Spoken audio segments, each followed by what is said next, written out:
Hi, this is Len from Coffee Roasters Club, and I'm here with my wife Cara, and we're doing a taping of the javaPRO-CRC Ultra, and this is the 10-pound series with the PID function. You can see right there. We're going to be doing a quick setup and some general usage information here. This is 100% stainless steel construction and with a 30 amp power requirement, and as you see it right here is right after you take it out of the crate. You'll see a couple things that will be separate. Will be this end reducer, which will fit on the exhaust port of the roaster and be screwed in place by about 5 or 6 screws. You also see a 10-pound drum, 10-pound capacity drum, and this will be shipped to you separately from the roaster. And right here is the motor assembly shroud. The motor is inside, and what you'll see through the casing is a PID SSR solid state relay with its heat sink, and there's a cooling fan on the outside that blows air at the motor and also the SSR sink to keep things cooler. Down here we have a master switch and a breaker. For the operation of the unit, the breaker must be turned on, and then after the breaker is turned on, you would flip up the master switch, and the master switch then allows all other components to be turned on or off. Right down in the bottom here, kind of hidden right now, I'm going to have to move this drum out of the way to show you a little better. There we go. That's the PID on-off switch. So after you turn the breaker on and the master on, then you can turn the PID on to either start the programming sequence or to program the PID for the profile that you want. Over here we have the motor on-off switch and also the exhaust switch. And then I added a nice little function in back for testing purposes. See it might be a little difficult. On the back of the roaster there is a top element and a bottom element bank switch. So these can be used if you ever want to test out just the top bank of the elements or the bottom bank of the elements. To have both the elements on during roasting, you would just have these two switches flipped up. That does not turn the elements on. That allows them to be turned on by the PID function. So during roasting you'd always want to keep these up. You generally want to keep them turned on at all times. They're not going to turn on until the PID function tells the elements to turn on anyways. But it's a nice little testing feature. Then there's you'll see a bit of a wire that's being snaked around and snaked in the back of the roaster. That's the thermocouple wire. The thermocouple is the probe right here that gets inserted through the side of the roaster after you put the drum inside the roaster. And we put the drum inside the roaster, you just get this thermocouple probe. You stick it right through the hole right there, and then you get this little hook, and you hook it onto the side like this. And what that does, that stops the probe from snaking out when it's in operation.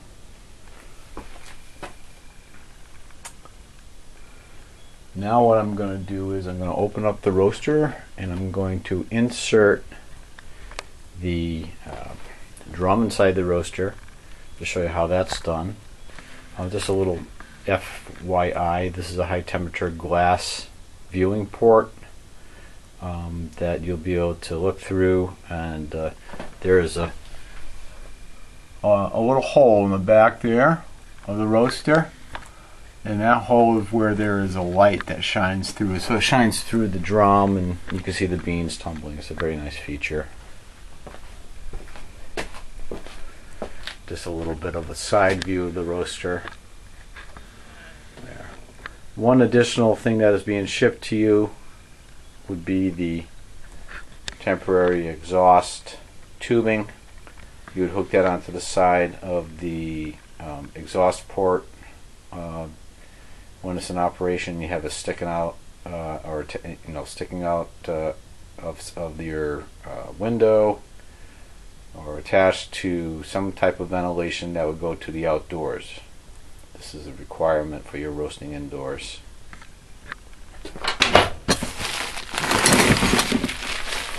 Alright, I'm going to open up the roaster door now.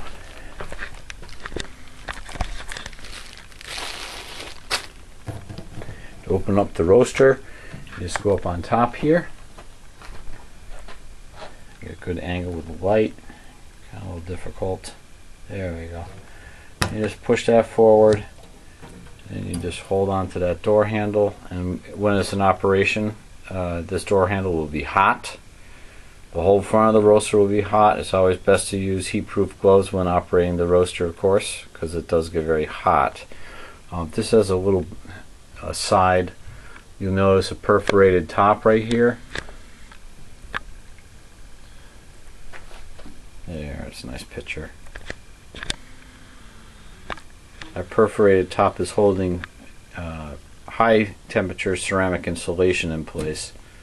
The ceramic insulation is placed above the 100% stainless steel structure, and then the perforated aluminum covering on top is put on and riveted in place to keep the insulation in place. Makes for a much more efficient roasting environment.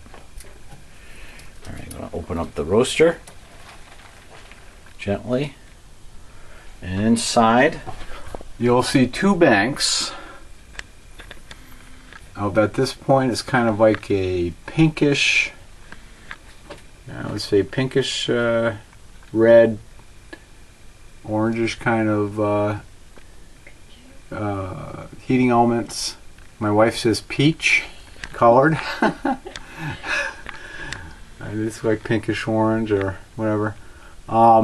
Those are the two banks, the heating elements that are going to be doing all the work here to roast this coffee. Roast your coffee. The top bank and then the bottom bank, as they corresponded to those switches I told you about.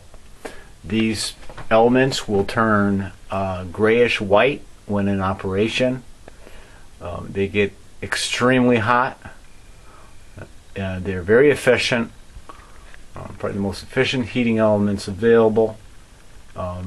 As a point of caution, you want to keep your hands away from them when you open up the roaster and replace the drum. You want to make sure the drum doesn't smack them. When you're inserting the drum, keep all that in mind. Very important.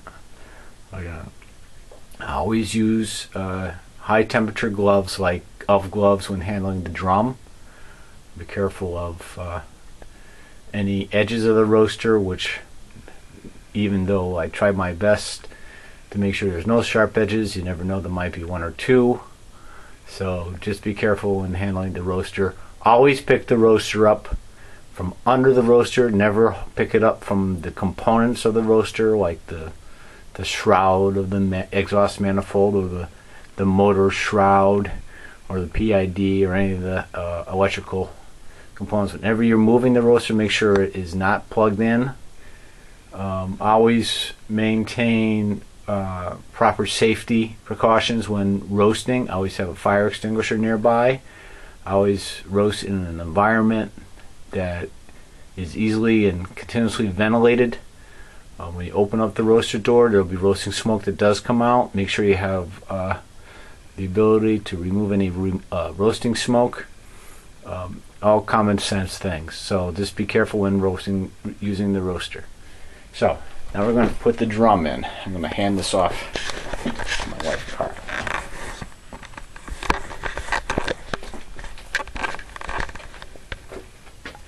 Alright, I gotta get that roasting drum. So what I'm going to do is I'm going to take the thermocouple out. Now this is a cold drum right now, so this is the back of the drum. This is the part that goes into the two-pronged motor spindle coupler. Then you have the other side of the drum with the flip-top cap. You put your beans in there, close it up, pull the hook down a little bit, secure. Of course, I would be having, this is a cold drum as I mentioned, so I can handle it without any gloves right now, but if it was hot I'd be using it. This is the other side of the drum, has this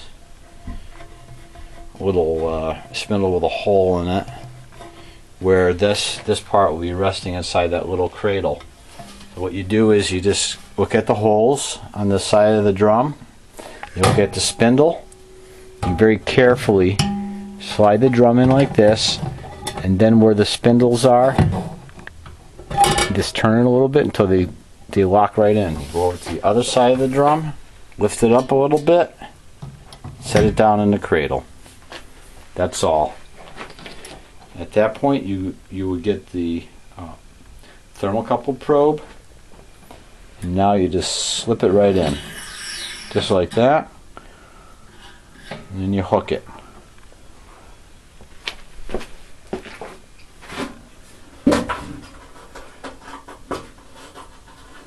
Now you get the aluminum pan that comes with it.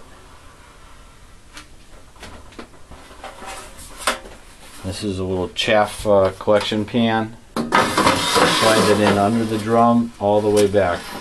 And it's very important that that pan does not cover these holes right here.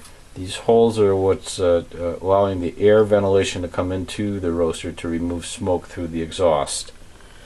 There, we're all set. We can close the roaster up now. As you notice, there's a graphite high temperature fiberglass door seal. You just pull this ring back until it hooks on that post. There, that's hooked. Now what you do is to attach this exhaust manifold, you'll notice that there's a little cutout indentation on one side of it. That goes over that electrical conduit that's sticking out on the side. And you'll notice that there are 4 metal screws stuck on the side of this exhaust manifold.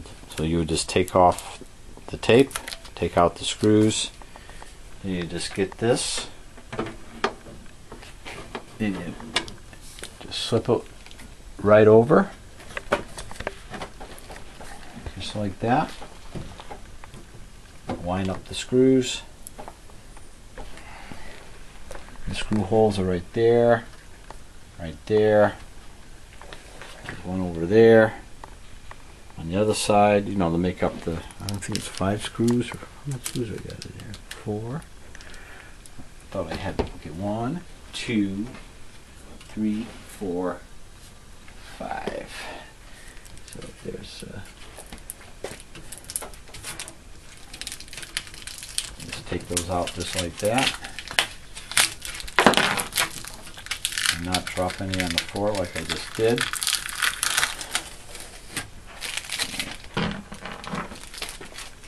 Four.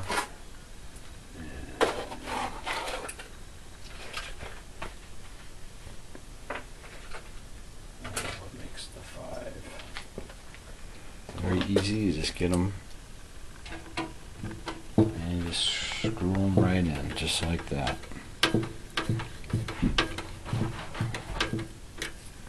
So if you ever want to clean the fan, this is you just remove the screws and take off this manifold, and then go ahead and clean out the interior of the exhaust fan inside of any debris that might accumulate over time.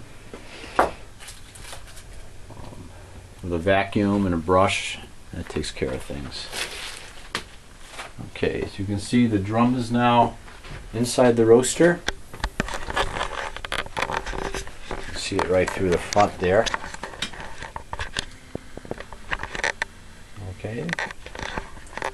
Let's make believe that we attached that exhaust tube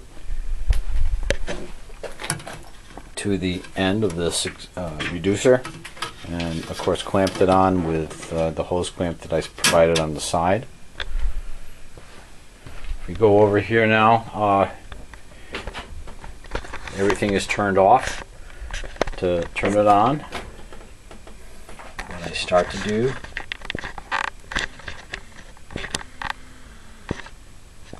is I flip up the breaker like that.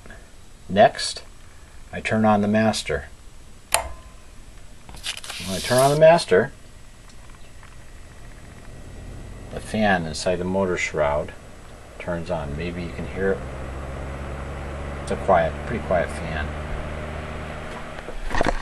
Now if you look through the roaster, you'll see this now backlit by that light inside.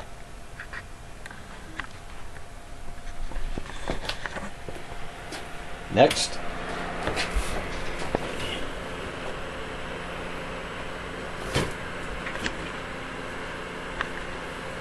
you turn on the PID switch. The PID is initially set at 435 degrees. You can see that on the bottom, I hope. Sometimes through the taping, this with the LED digital lights, it kind of can be a little fuzzy sometimes, but you'll see the upper is fluctuating around 74, 75, 73.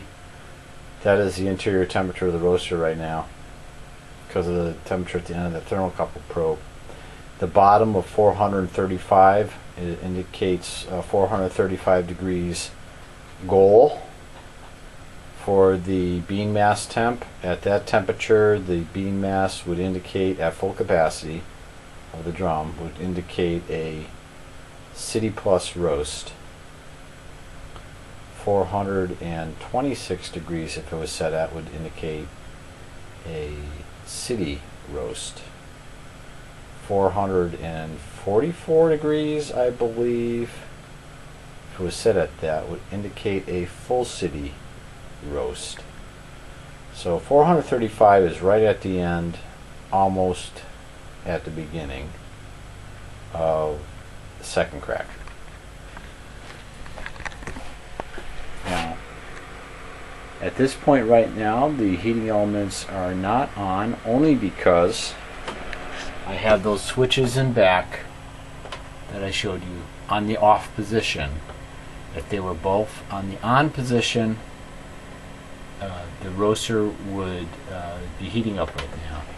So to get the drum rolling, I'm just going to keep them off because there's no necessity for me to turn it on right now. But for demonstration purposes, let's make believe that they are on. So now what I would do is I would turn the motor switch on. You can see the motor drum. The drum is turning at 60 RPM.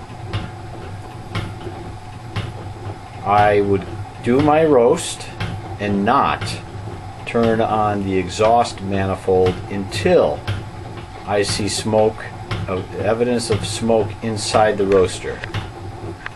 When I see evidence of smoke accumulating inside the roaster, that is when I would then turn the exhaust on.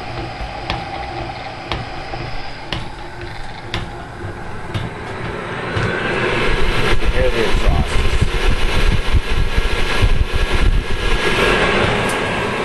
reason that you turn the exhaust on after you see smoke, because it's entirely unnecessary to do your roasting. It is entirely unnecessary to use the exhaust until that point. To do so, you'd only be sucking out needed heat from the inside the roaster that the beans need to roast. It's just that simple. And that's how you use the roaster. Very simple. I'm going to turn everything off now. Turning the PID off. And then I'm going to turn the master off. And then I'm going to turn the breaker off. That is the javaPRO-CRC Ultra. This is the 10-pound version. All the other versions are extremely similar except in the size of the roaster. See if I can pull back a little farther. I get a good view of the whole roaster. There. That's a pretty good view of the whole roaster. The suggestion is to start your roasting with a very limited amount of beans until you get a feel for the roaster, and then increase your the weight that you're roasting up incrementally until you reach the 10-pound capacity. You do not want to start off immediately with 10 pounds of coffee beans. You want to learn the roaster first, and then as your experience gains, then you would roast more. And that's all. Good luck. Again, observe all safety precautions, and wish you the best of luck with your roasting. Thank you.